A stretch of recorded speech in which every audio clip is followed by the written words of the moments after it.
अच्छा सर, अब मैं थोड़ा सा सेक्टर स्पेसिफिक जानना चाहूंगी, क्योंकि इस साल मैंने जब भी आपसे हर रोज बात की, सेक्टर रोटेशन इस टर्म का बड़ा इस्तेमाल हुआ। हर रोज हर हफ्ते आपने नए नए सेक्टर्स बताए। सर अब बताइए, इस दिवाली से अगली दिवाली तक सेक्टर आउटलुक कैसा लग रहा है? कहां आपको लग रहा है कि बड़ा पैसा बनेगा और फोकस करना चाहिए?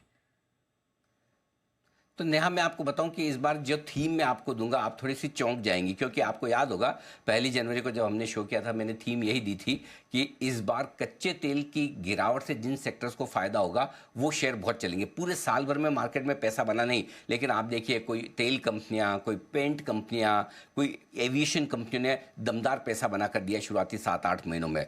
अब जो हमारी थीम है इस साल की, इस दिवाली से अगली दिवाली तक आप चकित रह जाएंगी, और वो थीम है इन्फ्लेशन की। आप सोचेंगे अरे महंगाई की वजह से भी पैसा बनता है क्या?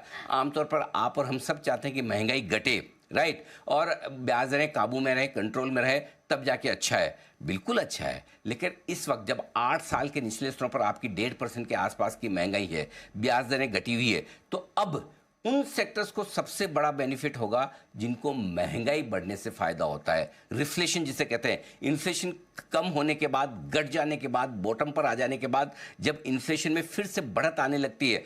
देखिए, बढ़ती हुई इकोनॉमी के लिए, इकोनॉमी की ग्रोथ के लिए इन्फ्लेशन की बहुत ज़रूरत है। ऐसा नहीं आपको लगता है महंगाई है। महंगाई क्या है? आप कोई भी सामान महंगा कब खरीदते हैं एक साल से दूसरे साल में? जब वहाँ पर आपको ग्रोथ होती है। अगर ग्रोथ नहीं तो आपको पिछले साल के मुकाबले में वही चीज़ें सस्ती मिलेगी। इसलिए इस साल की थीम, इस दिवाली की थीम यह है कि इन्फ्लेशन जैसे ही यहाँ से बढ़ेगा किसको फ़ायदा होगा। 3 बड़ी चीज़ें हैं त्रिवेणी संगम, जिनकी वजह से अगले 1 साल में तेज़ी बनेगी। इनकम टैक्स का कट जो आपको बजट में मिल चुका था, ब्याज दरों में कटौती जो आरबीआई आपके लिए लगातार कर चुका है, 3 कट में 1% की कटौती आपको मिल चुकी है, और जीएसटी कट जो आपको 22 सितंबर से लागू हो चुका है। इन 3 कटौती से कंजम्पशन बूम आएगा। ऐसे में सबसे ज़्यादा कंजम्पशन बूम का फायदा जिन सेक्टर्स को मिलता है वहाँ बनेगी तेजी। एफएमसीजी शेयरों में बढ़िया तेजी होगी। कंजम्पशन से जुड़े शेयर जिसमें आप TV, AC, fridge, washing machine, James jewellery कंपनियाँ, ये सारी वो कंपनियाँ हैं जहाँ पर कंजम्पशन तगड़ा बढ़ेगा। तो पहला सेक्टर ये है।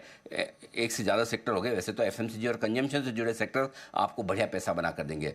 इस साल की शुरुआत से, पिछले साल की दिवाली से हम एनबीएफसी शेयरों पर बेहद बुलिश थे। आप देख ही रही हैं किस तरह के नंबर्स आएंगे। हमें लगता है यहाँ से भी एनबीएफसी और पीएसयू बैंक्स, ये 2 सेक्टर ऐसे हैं जिसे इकोनॉमी की ग्रोथ का बड़ा फायदा मिलेगा।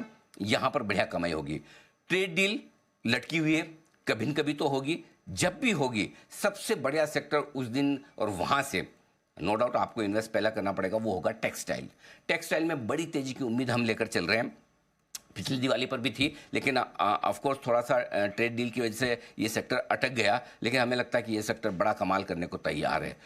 मार्केट इंफ्रास्ट्रक्चर पर हम काफ़ी बुलिश हैं, स्पेशली म्यूचुअल फंड्स, इसके अलावा वेल्थ मैनेजमेंट कंपनियां, कुछ हद तक डिपॉजिटरी वगैरह भी अच्छी हो सकती है। थोड़ा सा हो सकता है ब्रोकरेजेस जो सिर्फ ब्रोकिंग का बिजनेस करते हैं और एक्सचेंजेस ज़्यादा परफॉर्म ना करें, जो कि जैसे बीएसई वगैरह पिछले साल काफ़ी बढ़ चुके हैं, वहाँ थोड़े से धीमापन रह सकता है। लेकिन म्यूचुअल फंड्स और एसेट मैनेजमेंट कंपनियां, डिपॉजिटरी, ये अभी भी बढ़िया तेजी में रहेगी। मेटल शेयरों में थोड़ा उतार चढ़ाव ज़्यादा हो सकता है, तो वहाँ सावधानी रखनी है। और वैसे भी मेटल इंडेक्स काफ़ी दौड़ा हुआ है, तो डिप में, गिरावट में ही वहाँ खरीदना है। Wire segment, cable and wire segment में भी अच्छी तगड़ी ग्रोथ दिखी, लेकिन अब जिस तरह से कॉम्पिटिशन और कैपेसिटी नहीं आ रही है, इनमें मार्जिन एक्सपांशन मुश्किल से होगा। थोड़ा सा वॉल्यूम ग्रोथ दिखेगी, लेकिन मार्जिन नहीं बन पाएंगे। ऐसे में ये मार्केट परफॉर्मर या थोड़ा अंडर परफॉर्म कर सकता है, यहाँ थोड़ा सावधान रहना है आपको। ऑटो, डिफेंस और रिन्यूएबल एनर्जी, ये 3 सेक्टर ऐसे हैं जब भी गिरावट का माहौल दिखेगा, जब भी इनमें करेक्शन आएगा, लौट कर खरीदारी आएगी। इन 3 शेयरों में आप खरीदारी के रुझान के साथ रहें। ऑटो कंपनियों की कमजोर तेजी खत्म होने वाले नहीं है। डिफेंस शेयरों की स्टोरी 3-5 साल की है, यहाँ पर आपको ये वोलेटाइल सेक्टर्स हैं। सिमिलरली रिन्यूएबल एनर्जी, अगर अमेरिका के साथ ट्रेड डील हो जाए तब भी होगा फायदा, अदरवाइज भी इन शेयरों में बढ़िया पैसा अब भी बन सकता है। दिक्कत एक ही है, थोड़े महंगे शेयर है। आईटी शेयरों में अब भी हम थोड़े से कॉशियस हैं, पैसा बनना थोड़ा मुश्किल है। एक आध रैली बनेगी, उस रैली में आपको हल्का ही होना है, क्योंकि जिन आईटी कंपनियों में आर्टिफिशियल इंटेलिजेंस से रिलेटेड बढ़िया कमाई नहीं हो रही है, वो कंपनियां आपके लिए ज़्यादा लंबे समय तक चल नहीं पाएगी। सिर्फ कोई डेटा सेंटर खोल ले कर ले, वो आर्टिफिशियल इंटेलिजेंस नहीं है। आर्टिफिशियल इंटेलिजेंस को सपोर्ट करने वाला काम आर्टिफिशियल इंटेलिजेंस नहीं है। रियल में आर्टिफिशियल इंटेलिजेंस से जिन कंपनियों को रेवेन्यू आना शुरू करे, उन्हीं कंपनियों के शेयर आपको चलते हुए दिखेंगे, क्योंकि जो बायबैक की वजह से पहले अच्छा डिविडेंड यील्ड मिलने की वजह से आईटी शेयरों में जो खरीदारी होती थी, अब वो टैक्स एफिशिएंट रहा नहीं। धीमे धीमे बायबैक्स आकर्षक बिल्कुल नहीं रहेगा। ऐसे में आईटी शेयरों के लिए थोड़ा सा परफॉर्म करना मुश्किल हो सकता है। तो ये है पूरे साल भर के लिए सेक्टर आउटलुक।